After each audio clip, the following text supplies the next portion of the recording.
Hello folks, this is Daniel again with another video that I wanted to do quite a while, but I've been lazy. I've been didn't have the time to do it, but I do now. And this video is about how I was able to get away with using an AGPN machine with a 65 buffer tank, with a 65-gallon buffer tank. And obviously here this is my tank that I'm using with the 8 gallons per minute machine, and this is a pressure washing line that goes out here. And this thing here will represent the buffer, the Hudson float valve, and this line here is the hose coming from the water coming from the house of the customer.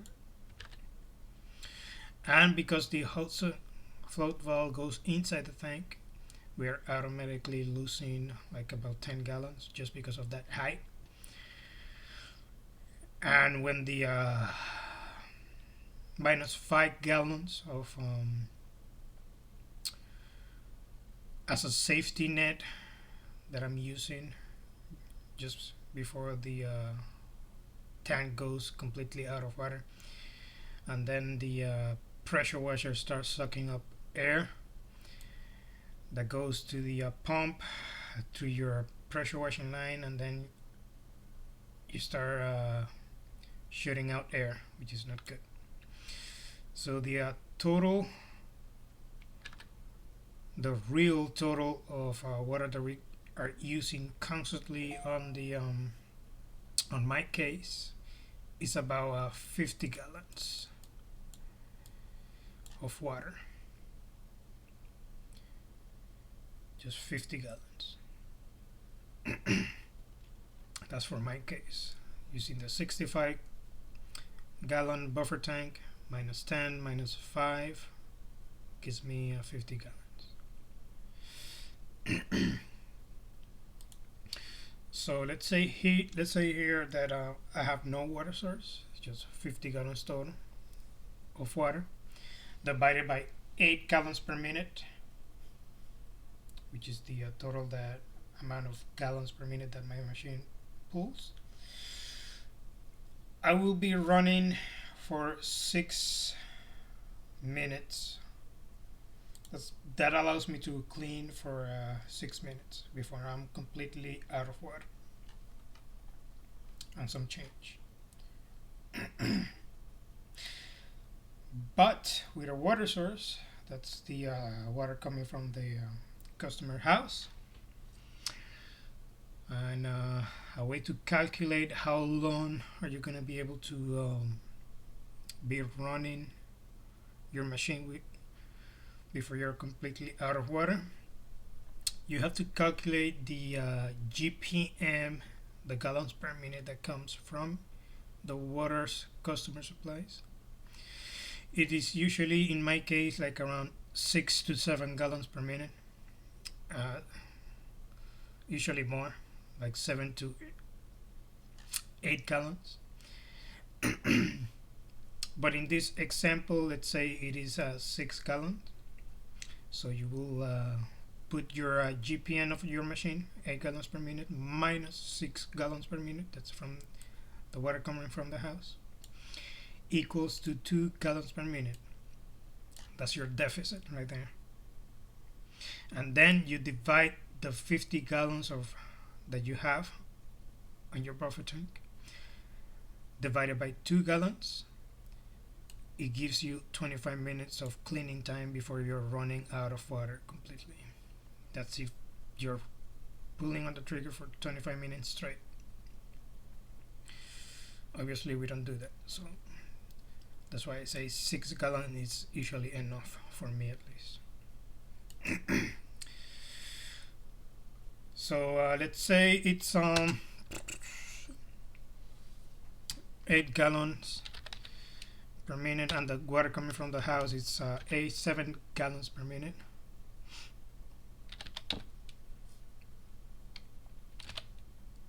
So 8 minus 7 is 1 gallon per minute. That's your deficit, and you divide that. You divide that by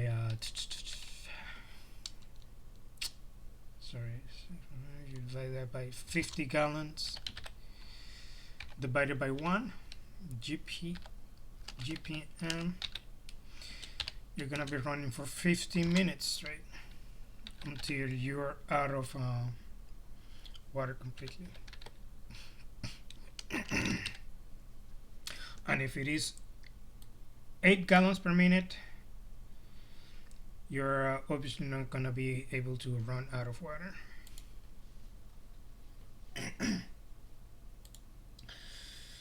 Because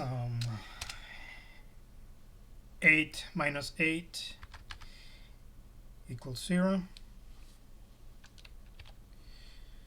and obviously you can't divide by 0, so you're dividing by nothing, so you're gonna be running indefinitely. But what happens if this goes down? Let's say you're always going to be consuming 8 gallons per minute, which is your machine. But let's say the customer water is 5 gallons per minute. So 8 minus 5, it's 3 GPM. And you divide that by your buffer time, which is in my case 50 by divided by 50 divided, come on, 50 divided by 3 is 16 minutes. So I'm gonna be running for 16 minutes straight before I'm out of water.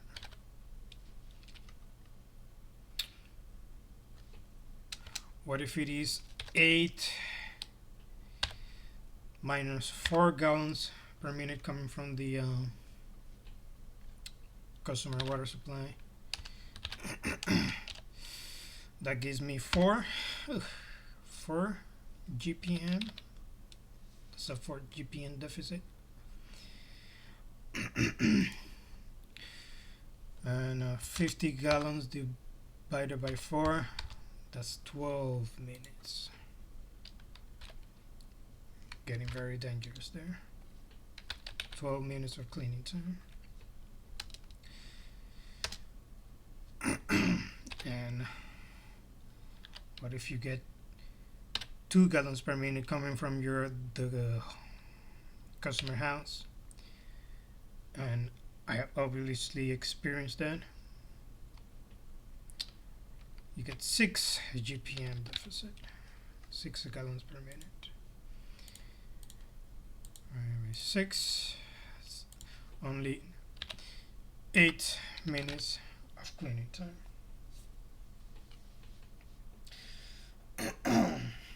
8 minutes before you're out of water completely. And then, what if you're out of water and you only have 2 gallons per minute coming from the customer's house, and you're gonna wait until your tank is full again before you start? You're gonna be waiting for 25 minutes. So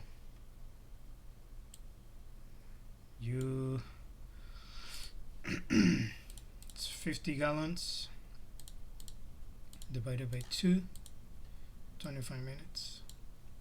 Ouch. Because you're only operating with 2 gallons per minute of input to your buffer tank, and you're gonna wait, in my case, up to 50 gallons until the Hudson float well stop working, meaning the tank is full. I'm gonna have to wait 25 minutes until the tank gets full again, which is a long time. Obviously, this is where you get saved when you have a bigger buffer tank. Let's say let's say 100. Let's say 100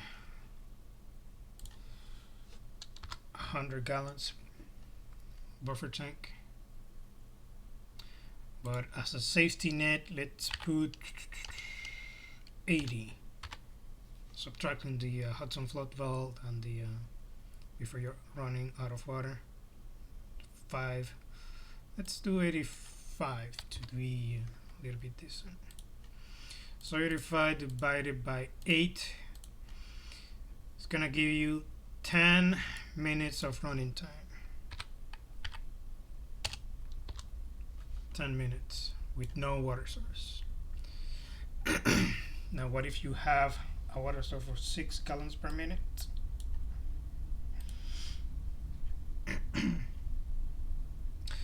Equals 2. Obviously 8 minus 6 equals 2. You have a deficit of 2 gallons per minute. And if you're running your water from the pressure washers for let's say 85 divided by 2, you're gonna be running the pressure washer for 42 minutes straight before you're out of water. That's just with a 100-gallon buffer tank and a safety net of like a safety with just 85 gallons of water.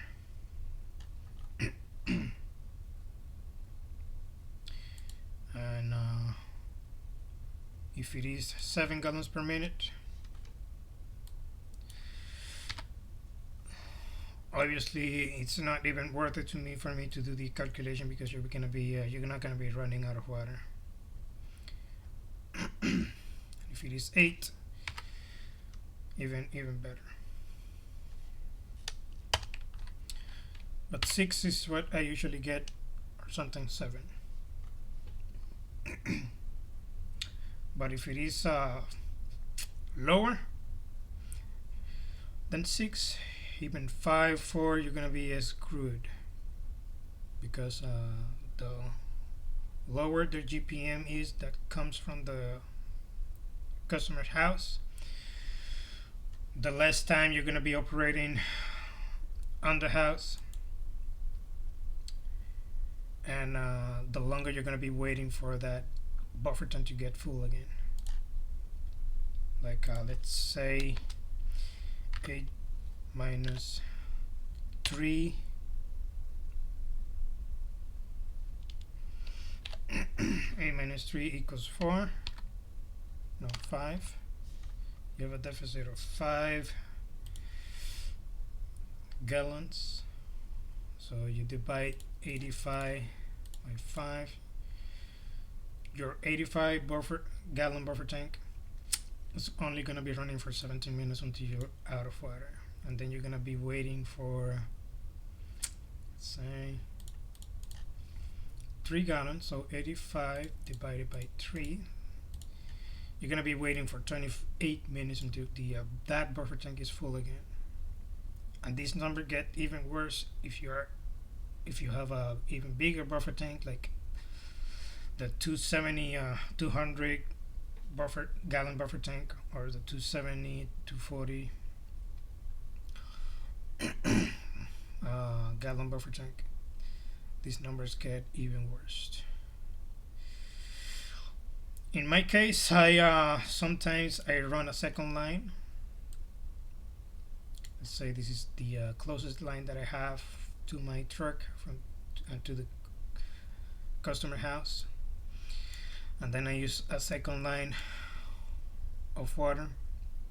Usually run it to the back side of the house, and that gets me up to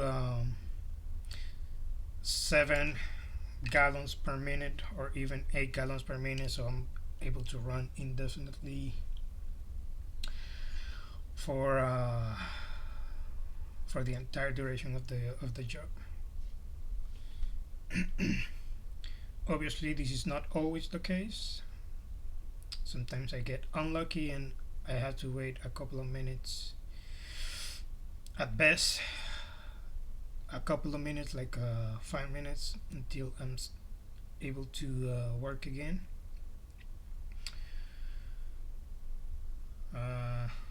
That happens sometimes. And worst case scenario, where the GPM of the house is like 3 gallons per minute, that's horrid and slows my day significantly. It slows me down quite a lot, so that's a horror for me, and it has happened before, obviously, which is not good, even with 2 lines going to the buffer tank. That usually happens with a house that has a well water system. So this is the pros and cons of having a big or even small buffer tank.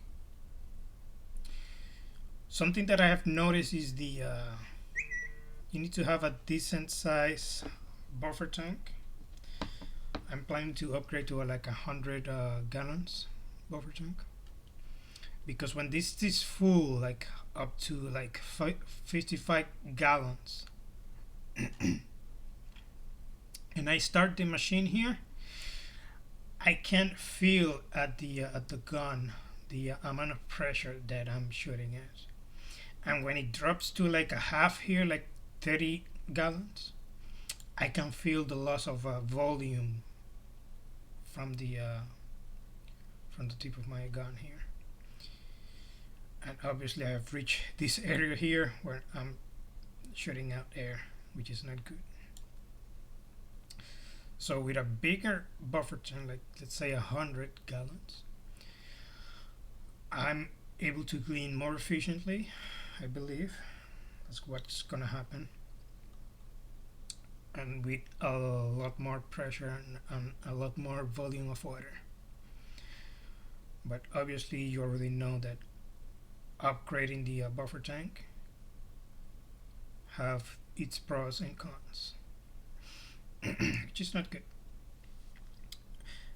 It's good and not good at the same time. It depends on where you are, how the water flow from the customer is, from the customer house. So you have to bear that in mind. But yeah, in my case, I've been able to get away with it. Every now and then I experience a drawback where I have to wait 10, 15 minutes, even 20 minutes for my tank to get full again, and start working all over again for like 10 minutes, and then do the process all over again. But I have to charge it for that accordingly. Just know what you're getting into. And yeah, I'm planning to upgrade to 100 gallons buffer tank, and I think that's gonna be enough for me where I am living until I upgrade either my whole system, a new truck, a 10 gallon per minute machine. We'll see in the future, but for now this setup is efficient, it's working for me, and I don't have to make that many changes. Okay, and yeah, I wanted to make this video. I hope you guys like it. Like and subscribe, and thank you for watching.